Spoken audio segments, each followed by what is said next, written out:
ফাতেমার কান্দন সীমার শুনল না জগতে, আল্লাহ শুনল না জগতে।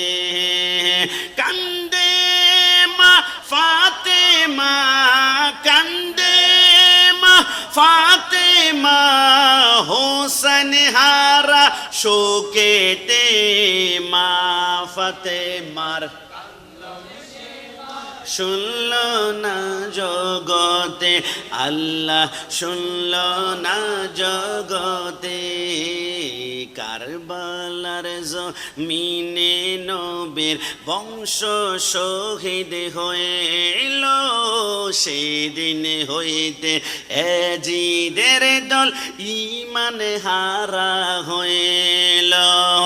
নবী প্রাণ হুসাইনের গলে, নবী প্রাণ হুসাইনের গলে শিমর চুরি চালাইল।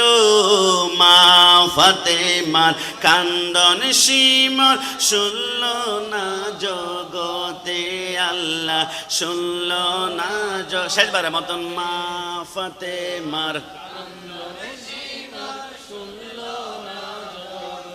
এ আল্লাহ শুনল না জগতে। কান্দে মা ফাতে কে রে? আব্দুল কাদের, কি আনছো এটা? পপকর্ন। এখানে সব মুরব্বী, বাচ্চাদের খানো নিয়ে আসছো কেন তুমি এখানে? মাশাআল্লাহ। আমি তাকে জিজ্ঞেস করেছিলাম আজ থেকে 2 বছর আগে, কিরে ভিক্ষা করলে তো তুমি অন্ধ, অনেকে তো অন্ধর অভিনয় করে চোখ মাঝে মাঝে মেলে, তুমি তো মেলো না, তুমি জন্মগতভাবে অন্ধ, ইচ্ছে করলে ভিক্ষা করতে পারে। বলে হুজুর আমি শুনেছি রসুল নাকি ভিক্ষা পছন্দ করে না। আমি তো রসুলকে পছন্দ করি, রসুল যেটা পছন্দ করে না আমি সেটা করব না।